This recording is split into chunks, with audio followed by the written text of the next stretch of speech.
El viernes pasado estábamos hablando de los carismas, de los dones del Espíritu Santo, de los carismas y de los tipos de mediunidad que existen.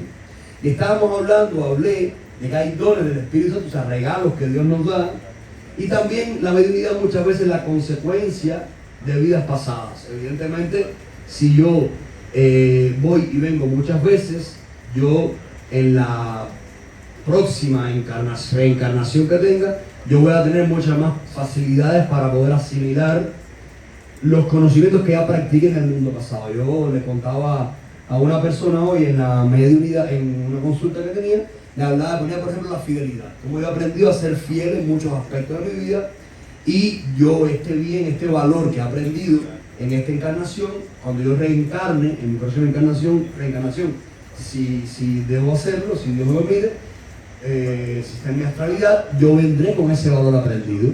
Hemos de ir aprendiendo valor, hemos de tener conciencia de esto, o sea, hay valores que vamos aprendiendo y hemos de ser conscientes de aquello que aprendí, aquello que yo no aprendía, que no sabía antes y que yo lo aprendí ahora, y lo aprendí con obstáculos que he tenido, lo aprendí con experiencia vital, experiencia de vida.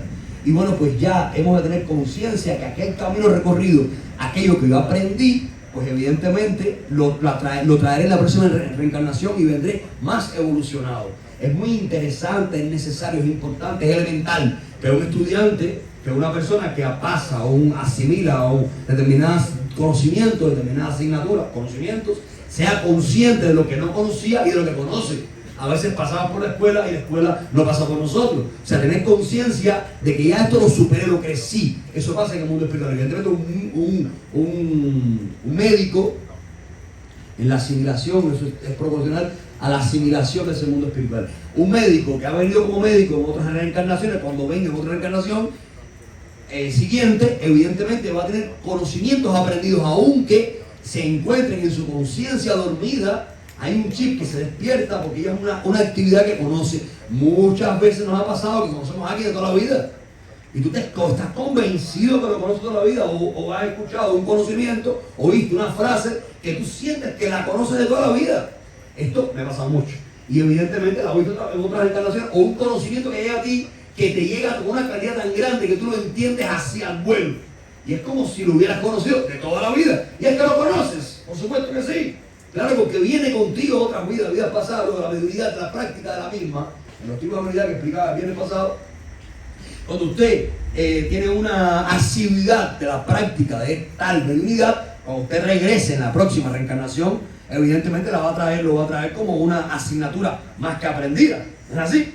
Bueno, pero también podemos considerar que es un don, porque no es un don, pero es un don, porque la vida es un don. Se nos ha dado la vida. Dios creó la vida, nos creó, somos parte de esa causalidad de toda la existencia, y la causa primera es Dios, por supuesto, de todas las cosas. O sea, hay una inteligencia, esto no debe ser discutible para nosotros ya, hay una inteligencia que dio origen a la existencia. Es imposible que la nada dé a la nada misma, ¿no? Si ustedes profundizan en el libro de los Espíritus, entenderán, y mucho más, este libro, el que hablaba en el encuentro pasado, Many Lives, Many Masters, o sea, muchas vidas, muchos maestros, de Brian Wells. Ustedes pueden acceder a, bueno, si han visto el libro, si lo que comentaba el viernes pasado, ya esto no es discutible. Bueno, la vida es un don. Bueno, pues también se pueden considerar también estos dones, estos tipos de mediunidad, o estos dones del Espíritu del que hablaba en la misa, también como dones, aunque también son consecuencia del ejercicio del dicho don, pero también es un regalo de Dios. Bueno, hay dones, digámoslo así, jerárquicos también, y es lo que corresponde, porque es tan largo el tema pasado que es imposible hablar de esto. ¿Dónde empieza? ¿Dónde está la génesis de estos dones jerárquicos? Está en el sacerdocio. ¿Qué significa la palabra sacerdote? Intercesor entre Dios y los hombres, el que intercede. Ahora, el sacerdocio se apoya en una historia, si vamos al mundo judeocristiano, que está en el libro de Génesis, así capítulo 14 aproximadamente, cuando Lot, el sobrino de Abraham, ya sabe quién es Abraham, cuando expliqué todo el conflicto de Israel y todo lo que está ocurriendo en el mundo ahora mismo, les explicaba que Abraham fue el padre de Ismael, el padre de Isaac, ¿verdad? Que los árabes se consideran hijos de Ismael, recuerdan aquello, y los judíos son hijos de Isaac, que es hijo legítimo de Abraham. son las religiones abraicas, ¿no? Bueno, Abraham es el padre. Ustedes saben que Abraham fue un hombre llamado por Dios del pueblo de Israel, el padre de la humanidad, según el Génesis. Y tenía una mujer que se llamaba Rebeca, que no podía, o sea, ay Dios mío, qué error conceptual, como no toca ahora. O sea, que no podía tener hijos y era estéril, y entonces Dios le prometió que iba a ser padre de un pueblo y que iba a tener tantos hijos como la arena del mar. Bueno, pues parece que no pasó, pero pasó, después lo logró.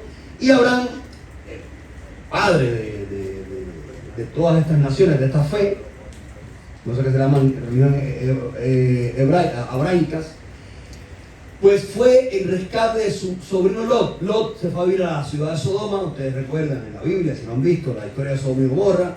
Esta ciudad fue atacada por el rey Kedorlaomer, y allá fue Abraham. Este hombre invade Sodoma, se lleva cautivo a muchas personas, y entre esas personas va Lot, el sobrino de Abraham. Y Abraham va a la conquista, a vencer, coge uno de sus siervos, a su ejército, y va a rescatar a Lot, a su sobrino. En ese proceso gana la batalla, y cuando regresa de la batalla ocurre algo impresionante. Aparece un hombre en el camino de Abraham que lo bendice por su hazaña, por su éxito en la victoria en la guerra y por ser quien es. Y ese hombre se llamó Melquisedec.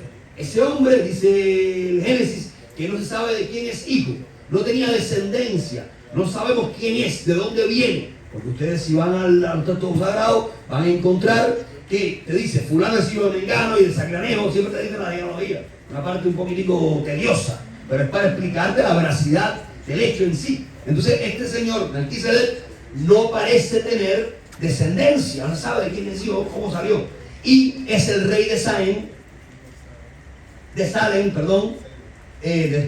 este reino, y se considera también, la traducción, como el rey de la paz. Bueno, el caso es que él le ofrece pan y vino al ejército de Abraham, y Abraham toma una acción. Abraham, estamos hablando del padre de Israel, estamos hablando que hasta los musulmanes se consideran hijos de Abraham. Estamos hablando del padre de la humanidad, digámoslo así, ¿no? Del padre del pueblo escogido por Dios, ¿no? Abraham es una palabra mayúscula para estas religiones, para esta tradición. ¿Saben lo que quiere decir esto? Abraham es como una palabra gigantesca. Pues Abraham tiene un acto importante para que ustedes entiendan de dónde viene el sacerdocio y de dónde viene la jerarquía. Abraham le da el 10% del botín obtenido en la batalla. Ustedes saben que en la batalla el que ganaba la batalla se llevaba el botín, se saqueaba al enemigo, y le da el 10%. Es la primera vez que se diezma. ¿Qué hacen muchas iglesias cristianas? Le piden el diezmo, porque dice el 10% de lo que tú ganas se lo vas a dar a Dios en alabanza y reconocimiento de que Dios existe. Cuando el pueblo va a tener un rey en el futuro, Dios le dice, darán el 10% de lo que ustedes ganen al rey, que es como dármelo a mí, para que el rey siempre se acuerde cuando ese dinero llega a sus manos, que yo existo y que gobierne en mi nombre. Y para que ustedes recuerden que la evolución, la prosperidad que ustedes tienen es gracias a mí, dice Dios, para que no olviden la voluntad divina, para que no olviden a Dios, para que no olviden la gracia que yo les otorgué. Si usted quiere mucho a su madre, la quiere mucho, mucho, mucho con la vida, pero hoy es día de su cumpleaños y ni siquiera le da un beso, o mejor, le da un beso, no se sacrifica para hacerle ningún regalo, usted no está demostrando el amor de ninguna manera en este más acá. No se entiende. Si usted quiere mucho a alguien, pues tenga un detalle con ese alguien y muestre su amor de alguna manera. Y la gente te dice de manera muy hipócrita, hey, a mí me llega un regalo. Y perdóneme todo esto. Esto no es personal. Yo sé que es un poco gracioso, pero no es personal. Y yo quiero ver el regalo. ¿A quién no le gustan los regalos? Oye, tengo una amiga que amo mucho que le dice al hijo, mira la postal primero, la postal. Y el chiquito quiere ver el regalo, pero quiere ver la postal para que sea políticamente correcto. ¿Qué ve el regalo? Si el regalo es lo que le gusta a la gente. La postal, yo no sé cómo hacer con la postal. Bueno, si es un poema, claro, yo la foto y lo guardo en el teléfono, se veía abajo de la cama, la gente la pone, de postales así. Digo, ¿qué hago con la postal? Yo quiero vender caca que huele perfume. O ver si me sirve un pulovito, no sé, la ropa. Por cierto, el primer pullover de María por Dios, ya no se le ve la V. Hay que ver. Bueno, el caso es, ayer me lo quería poner otro día, pero ya estaba. Ay, yo tengo un amor. Dice,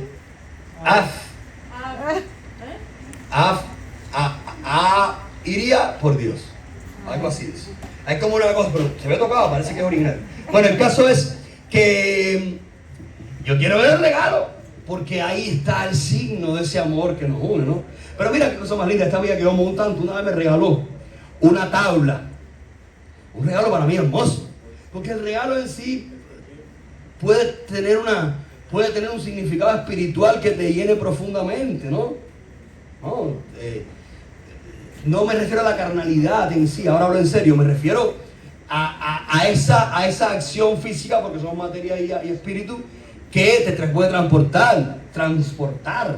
No sabía ella quizás en esta época que yo soy un lenguaje, y que el lenguaje significa la llave del universo. Ya me regaló una tabla raída llena de llaves. Estaba expresado mi ángel de la guarda indiscutiblemente ahí, que aún está en mi casa, en un lugar muy visible, y tiene un significado tremendísimo para mí, ¿no? Bueno, ¿qué quiero decir?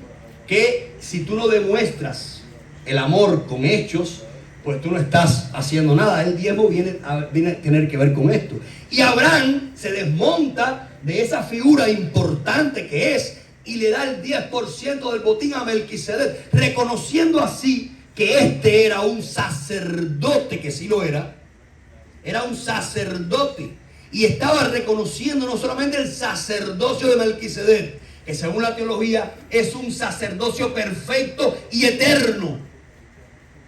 ¿Por qué? Ahora verán.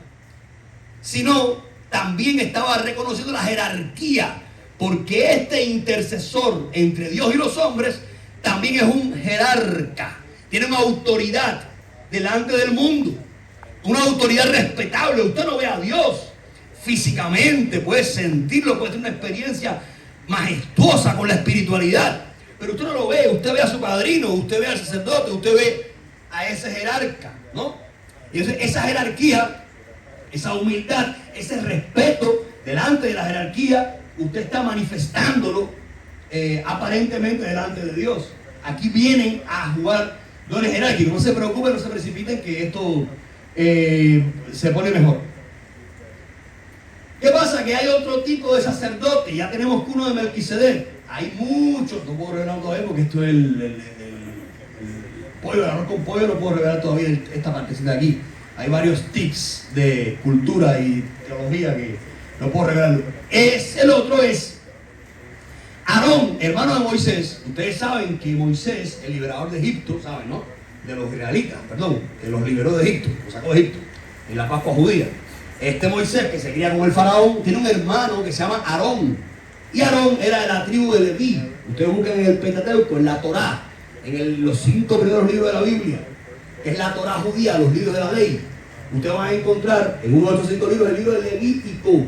El Levítico está inspirado por la tribu de Leví, los levitas, que eran los sacerdotes del templo. ¿Qué diferencia hay entre el sacerdocio de Aarón y de Leví y de los levitas con el de Melquisedec? Que Melquisedec representa un sacerdocio eterno y perfecto, y los levitas no eran perfectos, eran seres humanos, sacerdotes momentáneos durante el tiempo de aquí, este presente, y que reconociendo sus pecados y su pequeñez, pues también ellos podían entender al otro e interceder por ese otro.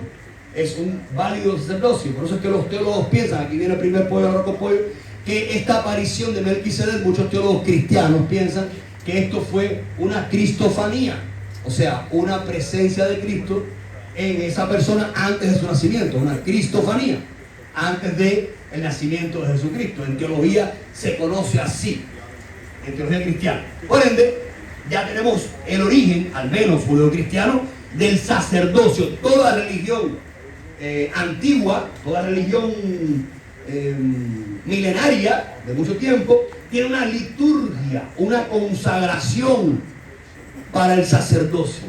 Tiene un sacramento. O sea, el orden sagrado o el sacerdocio implica a una celebración litúrgica. No es que tú vengas a ver y pongas las manos, no, hay una celebración. Por ejemplo, el sábado santo en el Vaticano, el Papa es el sumo pontífice, que quiere decir sumo puente entre Dios y los hombres. El Papa llena 3 garrafones de, tienen, pues no sé, me imagino de aceite de oliva. ¿De aceite de dónde? De las plantas. Y él los bendice. Y en esos aceites se usan, uno de ellos para consagrar las manos de los sacerdotes. Para consagrar y para que surja un sacramento.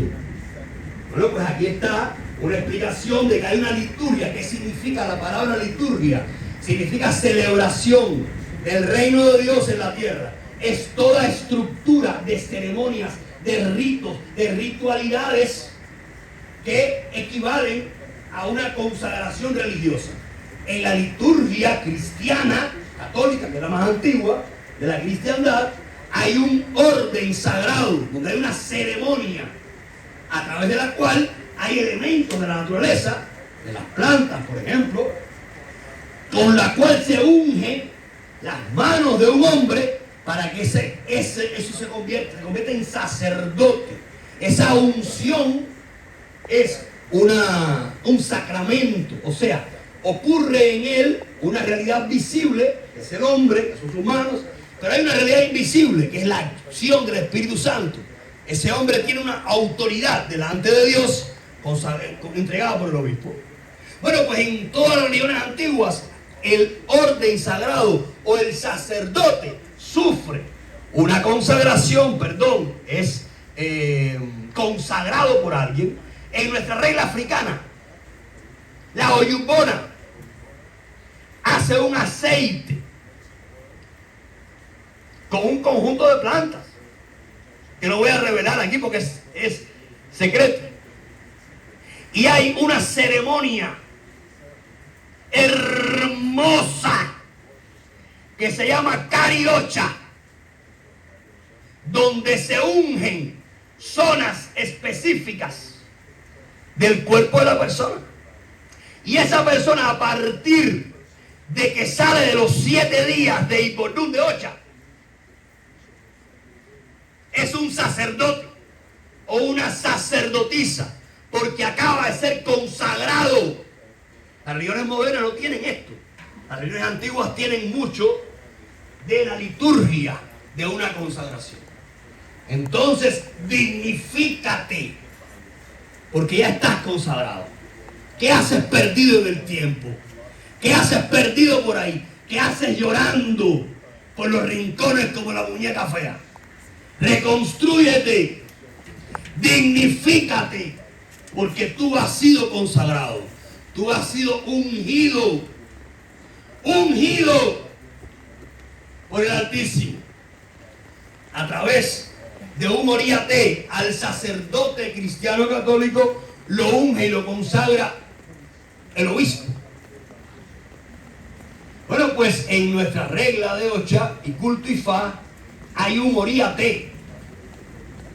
Orí es esta chakra que está aquí, es como el tercer ojo, el símbolo de inteligencia, de luz, de perpetuidad. Ate es la estera, es como la inteligencia de la estera. Ese es el oríate, es el sacerdote mayor, dignificado por una consagración que nació en Cuba, liderada por Efunche. Esta consagración es la del Pinaldo, donde la persona, a través de una ceremonia específica, recibe la autoridad, la jerarquía y el don de la nobleza, el principado o el reinado. Entonces el segundo gran paso, o el paso sublime, supremo, dentro del mundo de los Locha. ¿Qué queremos decir? Que el don jerárquico no solamente es, un paso que yo di porque ahorré dinero y pagué una consagración. Hay algo más en esto. Por eso es cuando el santo no se te da, cuando tú estás demorado en el santo, no te pongas molesto.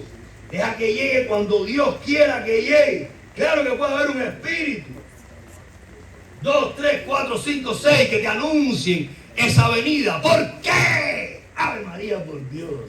Es emoción. Porque el sacerdocio, porque esa consagración que tienes es un llamado de Dios. Dios te está llamando a un orden. Dios te está llamando a ese equilibrio.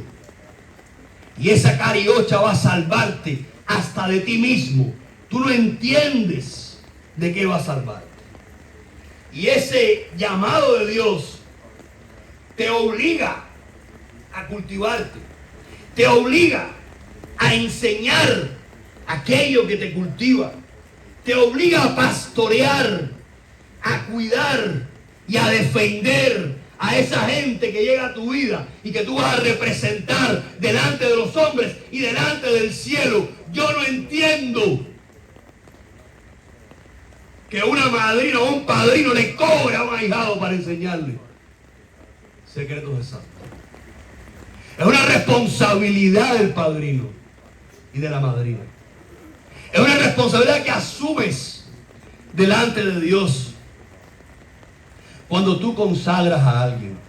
Y el sábado tenemos una clase para los Olocha que empezará a las 4 p.m. por Zoom. Se pondrá en el chat de los Olocha el link, que pueden asistir todos los que están consagrados en Cariocha. Y esto es una responsabilidad, enseñar, estar presente, no ausentarte, preocuparte por aprender. Dignifícate, dignifica, dale dignidad a esa luz que tienes y que está en ti, porque esa consagración es sacramental. Dice que un sacerdote, aunque cuelgue los hábitos, miren los paralelos. Una cultura se desarrolló en Europa y se exportó al mundo menos a África en esta época. Y otra cultura se desarrolló en África, aislada una de la otra, aislada una de la otra. Ave María, por Dios. El sacerdote católico cristiano, o cualquiera, o los mormones, a donde sea, al menos lo que conozco, no deja de ser sacerdote nunca, porque el sacramento no puede borrarse. No puede borrarse. Ese sacramento se queda ahí por siempre. Ese sacerdote puede decir: yo no voy a renunciar a esto porque quiero renunciar al celibato. Es otra historia que no voy a contar aquí ahora. Y se retira, pero siempre será sacerdote. Y dice Ordúa, en un canto Ordúa, Ikula oso eri la mefa agua oe. Dice el osu, la ceremonia que un día te hicieron nunca se borrará, ni siquiera después de la muerte. Es un sacramento. Usted, aunque vote los santos, nunca dejará de estar consagrado. Es un sacramento. Es la dignificación que Dios te da en ese amor inconmensurable del mundo espiritual. Ese amor inconmensurable aterriza en ti y es la dignificación que Dios te da, te dignifica, te honra, te eleva. Te toca a ti entonces continuar esa maravilla, esa dignidad. Y esa maravilla y dignidad tiene un orden jerárquico. Si vamos a la iglesia católica, está el Papa, el sumo pontífice, después los cardenales, que son obispos ya, después los obispos, después los sacerdotes, después las religiosos y religiosas, después el pueblo de Dios. Es un orden jerárquico, no cíclico, y no es democrático. Esta es la diferencia de una organización social. Pero ¿qué pasó? En la historia, hace mucho tiempo, le contaba yo algo de ustedes en un momento, estaba yo bueno, en fin, me molestaba mucho que se me parecía las reuniones pastorales a una reunión de CDR. Yo no tenía nada que ver con el comunismo hace mucho tiempo. Recuerdo que estaba año 97, trabajaba en los almacenes de Cubalce. Y llega un amigo mío, yo creo que era quien estaba cuando éramos amigos todavía, después fuimos amigos, que era el secretario de la Juventud Comunista. Muy buen muchacho, amén de sus creencias. Y me dice, oye, la gente de la juventud me está diciendo que por qué no te hacemos el proceso de la juventud. ¿Qué pasa? ¿De qué? De la juventud comunista. Yo no puedo ser comunista, yo no soy comunista, yo no puedo participar de ahí porque yo no soy comunista. ¿Qué? ¿Que yo no soy comunista? ¿Y por qué? Mira, el Papa León XIII, hasta donde conozco, dijo que el comunismo es intrínsecamente diabólico. Yo soy católico. Entonces, ¿cómo es posible? En esta época practicaba el catolicismo. Solo. Y yo no puedo contradecirme. Si yo no soy comunista y yo considero que el comunismo es intrínsecamente diabólico, ¿qué hago yo siendo joven comunista? A mí no me da nada de eso, porque no lo voy a hacer. Dice, pero yo no puedo decir eso en la reunión. Digo, no sé, si había preguntas yo lo voy a decir. Pero voy a poder perder el trabajo. Bueno, ¿qué voy a hacer? Yo lo voy a decir. Yo no voy a hacer de la juventud comunista, porque yo no soy comunista y nunca lo seré, porque es intrínsecamente diabólico, es una contradicción con mis principios. Y él me dijo, bueno, yo le voy a decir a ellos que tú no te sientes digno de participar en esas filas. Digo, si tú quieres decir, tú dices eso, pero si me preguntan a mí, yo les voy a decir esto. Él hizo todo lo posible porque nunca me lo preguntaron a mí y no quise serlo. O sea, pero el padre Ramón Rivas, cuando daba esta pregunta que me molestaba mucho, que se apareciera a una reunión pastoral en la iglesia al CDR, todavía hay gente en Cuba, ahijados míos, que piensan que yo cambié de manera de pensar. Yo nunca he cambiado de manera de pensar, yo siempre he pensado igual. O es que nunca me entendieron, parece. Yo no siempre he pensado igual, Carlos, que tú me conoces allá. Yo no sé cómo hay gente allá que piensa que yo pienso diferente. Yo cambié, yo nunca he cambiado, siempre he sido así. Quizás ahora, quizás me afrontar, ¿no? ¿Me oyen? ¿Se mojan? Bueno, Ivana, ¿te mojas? Tenemos a la camarógrafa, a la operadora de la cámara, con un Steadicam nuevo, que está siendo feliz porque puede mover la cámara, puede hacer lo que ella quiera. Bueno, el caso es que parece que el comunismo imitó la forma de gobierno de la iglesia. Claro, la iglesia es la institución más perfecta de la historia. Es la que más años ha durado, más de 2000 años, y se mantiene intacta. Con infinidad, con corrupción, con todo lo que queramos. Pero aquí podemos hacer apología quizás de la frase de Jesús cuando diría a Pedro, te amas Cefas, piedra. Te amas Cefas, pero yo te llamo Pedro, que significa piedra, y sobre esta piedra edificaré mi iglesia, y los poderes del infierno no podrán contra ella. De hecho, cuando llegue el coronel romano, el coronel fascista a Roma, que llegue el fascismo a Roma, llega, creo que fue el Papa Pío XI, llega al Vaticano y le dice al Papa, Santo Padre, venimos a destruir su iglesia. Y el Papa, en un ataque de iluminación inteligente, le dijo, ay, hijo mío, si los cristianos llevamos 2000 años tratando de destruirla y no hemos podido, ¿cómo tú que no lo eres vas a destruirla? O sea, hizo una crítica auténtica, una inquisición atroz, desastrosa, con todo el daño que le puede haber hecho a la religión. Y la misma iglesia al mundo aún se mantiene intacta. Y estos malnacidos, equivocados, comunistas, imitaron ese sistema de gobierno. No puede haber un sistema de gobierno democrático en una religión. Pero el padrino ha de cuidarse de no ser un ser despreciable, de no ser un ser abusivo, de no ser un ser que manipula y utiliza su jerarquía y su posición para servirse de sus ahijados. Y ningún ahijado es mongo, ¿no? Ni tonto, ¿no? Con el perdón de cualquier persona que se pueda sentir aludida. Nadie es tonto. Entonces, yo he visto casos fortísimos que quizás hoy les cuente. Quiere decir que la estructura jerárquica de nuestra religión, los dones jerárquicos, están estipulados en el Oríate la ejecución de una ceremonia, cuando estamos haciendo una ceremonia de santo, el oríate es el mayor en la ceremonia. Después viene el padrino o la madrina, después la oyumbona y después el resto.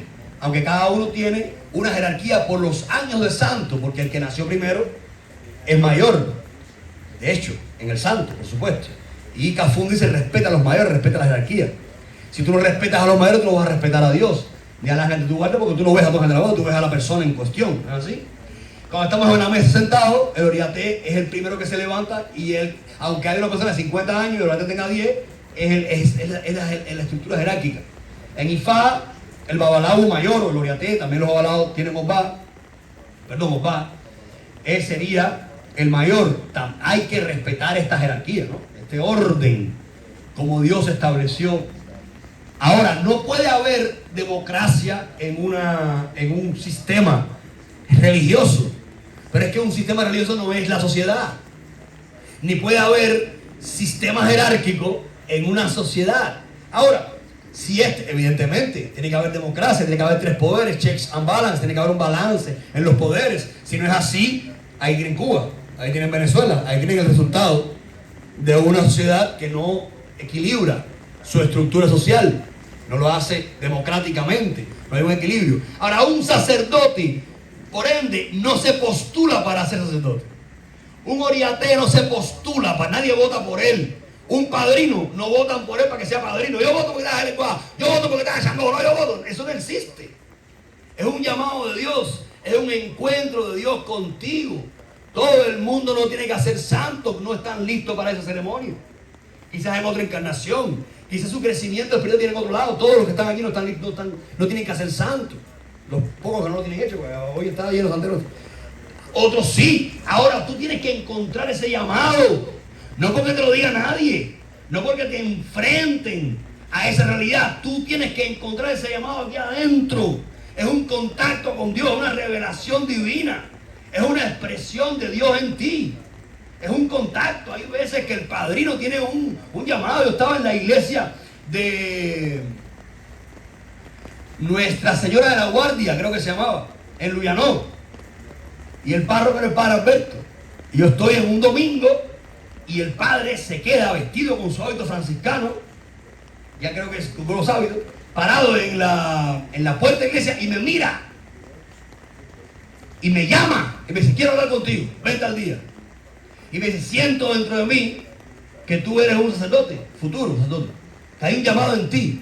Dios te habla, Dios quiere nacer en ti.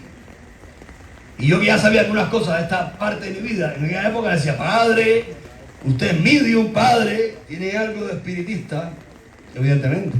Había una palabra de conocimiento en el padre Alberto, evidentemente. Él no sabía esta parte, no sabía nada de esto.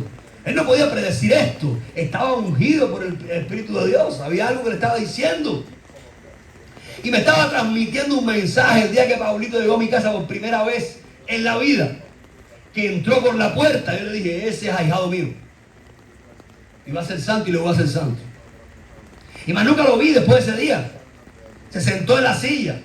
Y sin tirar el caracol le dije, vienes por esto. Fue impresionante. Todo. No lo vi en un tiempo. Mucho tiempo no lo vi. Y hoy tiene santo hecho y soy su padrino y se sacó y lo rayé y a María por Dios. Y la vida le cambió.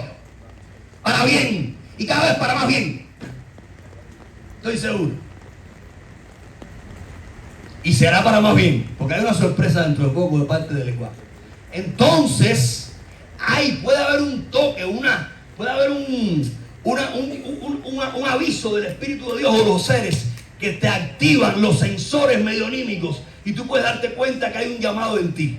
Pero yo les invito a ustedes, los que son aleyos, los que son olochas, que sientan el llamado, que nadie los motiva. Hay una lista de santos a recibir en el Itá de Santos.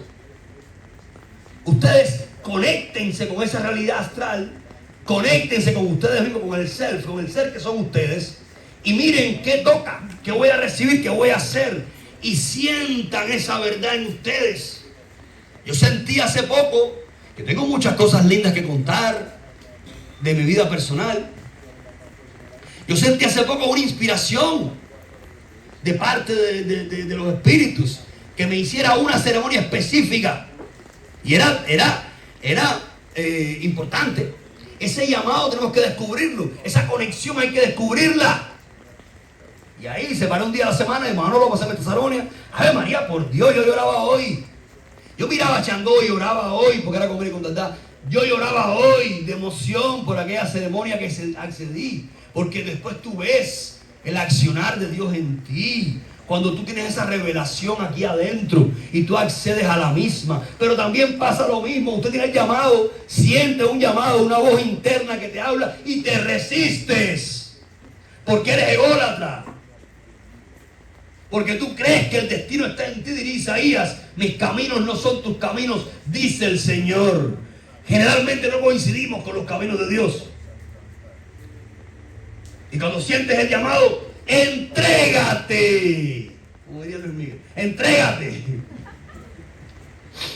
Ahora me dio la canción a la cabeza.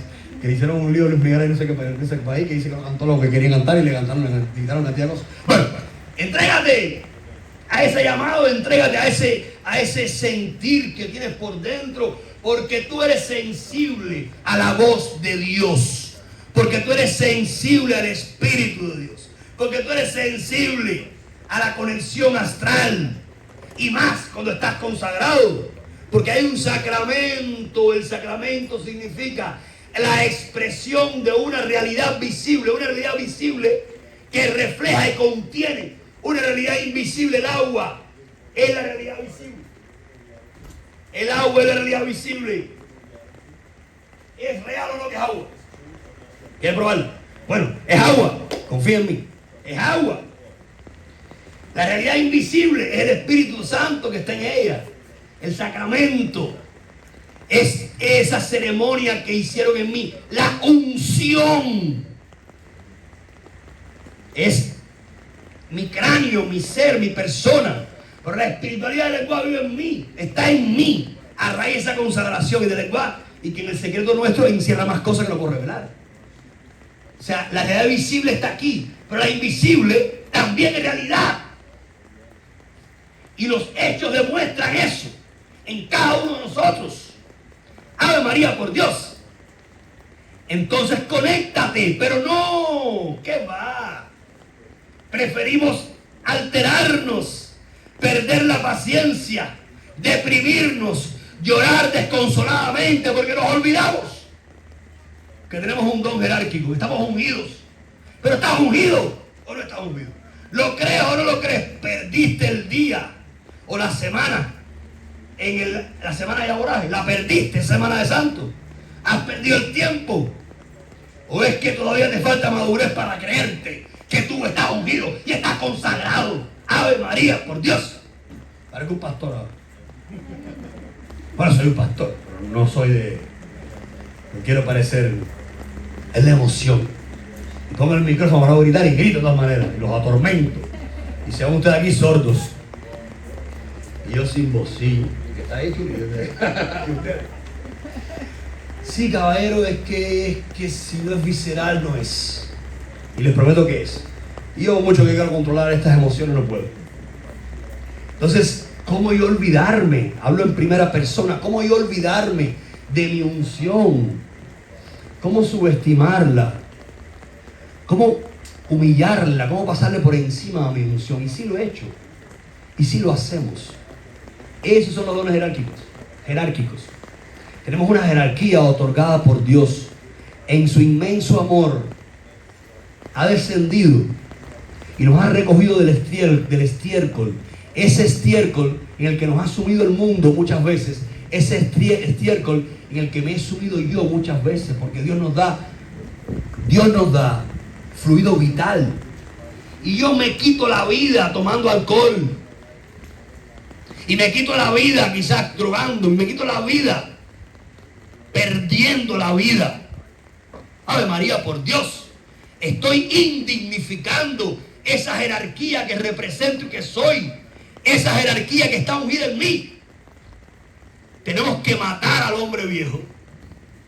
Reconociendo esa dignidad. San Agustín diría.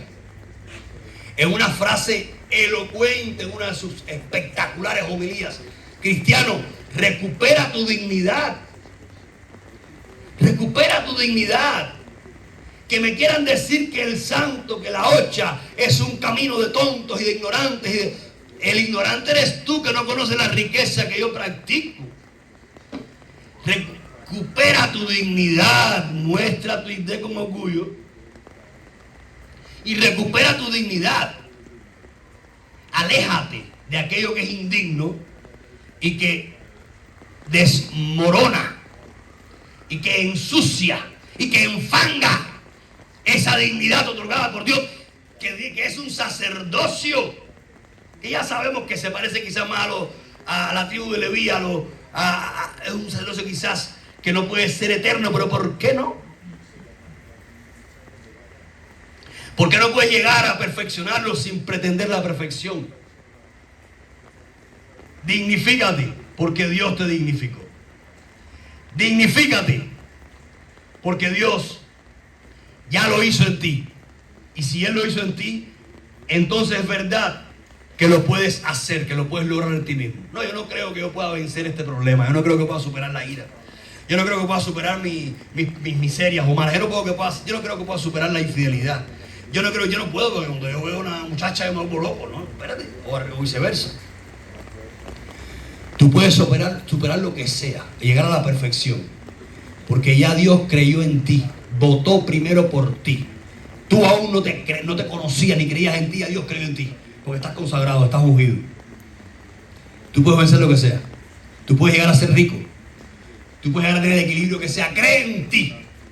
Yo recuerdo aquella vez que estaba en unas honras y era el tambor muerto, el tambor a Edmund, ahí en la calle Neptuno, al doblar de la iglesia del Carmen.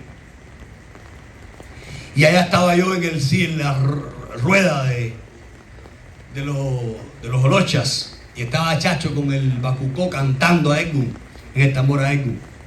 Y lleva aquel canto. Aye, torio morde sikuore le akufo, torio morde ochure agogonibe, y kumode torio morde agogonibe, eni se vanse yo, magonile sikuo orele. Que no lo sabía en esa época, porque ese canto es difícil, es un trabalengua. Y yo no lo sabía. Y entonces cuando viene ese canto, yo no me gusta meter forro. La gente hacía y movía la boca y pasaba por el grupo, pero yo ni la boca movía. Y él se me acercó y me dijo: ¡mueve la boca! Era un grito con amor. Nunca me habló, a otra gente sí, a mí no, con dureza, nunca me habló feo. No sé, a lo mejor veía el igual a mí y me hablaba con más cariño. ¡Mueve la boca! Porque tú eres Jehová. Pero no te lo crees todavía, créetelo. Porque todo empieza aquí arriba, créetelo. Y pensé, claro que sí. Si no me lo creo, no lo soy. Claro que sí. Entonces hemos de creernos ese don jerárquico que practicamos y tenemos. Hemos de creernos esa verdad absoluta que tenemos.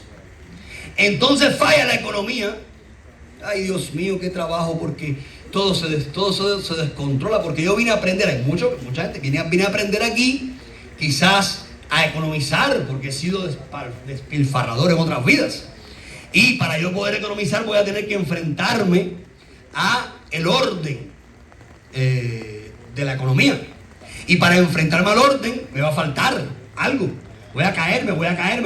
Entonces siempre voy a estar preocupado por la economía. ¿Qué hago? ¿Cómo invento? ¿Cómo hago aquí? ¿Cómo hago esto? Bueno, yo te voy a dar un recurso místico. Un recurso místico, amén. De que vas a aprender un poquitico de contabilidad. Recuerden que una casa es una sociedad en chiquitico, ¿no? Si no hay un secretario del Tesoro que controla la economía, si no hay un Congreso que le dice al presidente: mira, no mande más dinero para allá, que para Ucrania, que nos vamos a quedar sin un centavo aquí. Si no hay un orden preestablecido que controle el poder económico, se va a la quiebra un país. Y si además eso hay corrupción, como en Cuba, en todos los narcogobiernos estos, pues peor, ¿no? Entonces tiene que haber un orden de contabilidad en una casa. Tiene que haber un equilibrio de contabilidad, que sea un corte semanal o quincenal y que usted lleve el control de la contabilidad. Militarmente es como una regla militar. Entonces yo recomiendo que si hay un dinero para el desorden, si tú crees que tú puedes desordenarte, bueno, pues sé inteligente, hazle trampa a tu trampa, ¿verdad? Como la trampa tuya puede surgir de pronto el desorden que ya va carajo, me voy de vacaciones, perfecto, vamos a hacer una cosa. Como te dan esos apuros, esos ataques, y tú sabes que te voy a dar, y hoy no lo tienes porque estás ecuánime, pues haz un sobrecito que diga dinero del desorden. Entonces ya ponte la ley que cuando se acabe el dinero del desorden, tú no te puedes ordenar, porque ya se acabó, ya tú jugaste ahí. Bueno, pues esto es lento, aprenderlo y vivirlo. Pero hay una obra mística que está en el Evangelio. Según la economía eclesiástica, por aquel texto de Jesucristo que dice: no acumules riquezas en la tierra, porque los ladrones entran y se las roban, porque los ratones vienen y se la comen. Mejor acumular riquezas en el cielo. Hay una obligatoriedad en el Vaticano, que puede que no se cumpla, así es como debería funcionar en la economía eclesiástica, donde la caja del Vaticano se llena de dinero por todos los dineros que se recogen, y al año hay que vaciarla, hay que sacar ese dinero, hay que vaciarla, y se queda un dinero límite por ser una catástrofe en el mundo, unos millones que pueden responder a un terremoto aquí, un terremoto allá.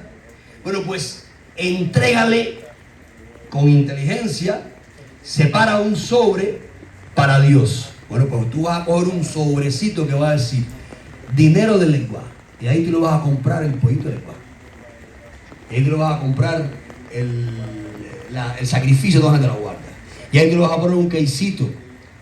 Ahí tú vas a invertir un diezmo, es un ejemplo que pongo, partiendo de este aprendizaje que dentro de la jerarquía nos muestra el relato bíblico. Separa un sobre para inversión espiritual.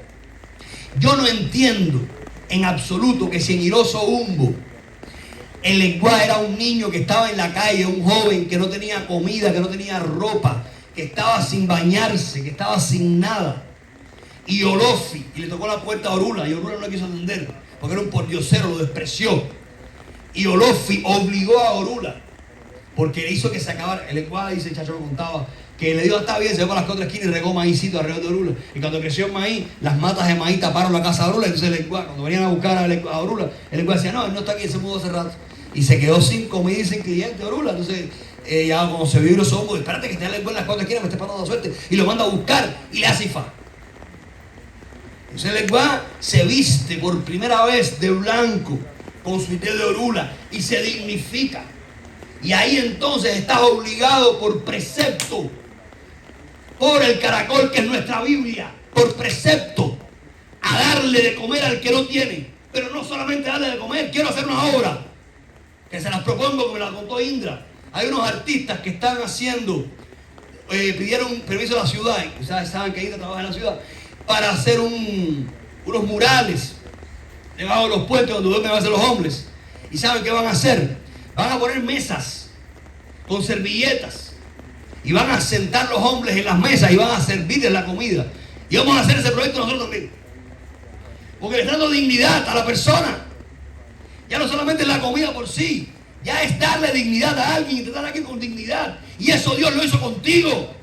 Y eso Orula lo tuvo que hacer con el lenguaje en Iroso Umbo. Y está en Ojuani y Yecum, cuando San Lázaro, Changó o el lenguaje se disfrazan del limonero y vienen a pedirte: ¿cómo es posible que hay tantas casas de santos y no hacemos eso? Nosotros vamos a seguir haciéndolo y lo multiplicarán por 10. Porque tengo otra noticia bajo la mano. Y estamos cumpliendo el precepto. Este es el sobre del diezmo. Lo podríamos organizar más, lo podríamos arreglar más. Ahora está el sacrificio, la conexión con el más allá, según nuestra liturgia, que puede funcionar a través de un pollo, las obras litúrgicas de nuestra religión, y está la obra de caridad. Ambos deben ir de la mano, porque todo actúa y funciona, y así nuestras espiritualidades nos ayudan y nos iluminan, nos acompañan a poder derrumbar el mal, haciendo la beriquiti, que es lo que hace la ocha, a beriquiti, a los osobos, para escapárnosle a ellos.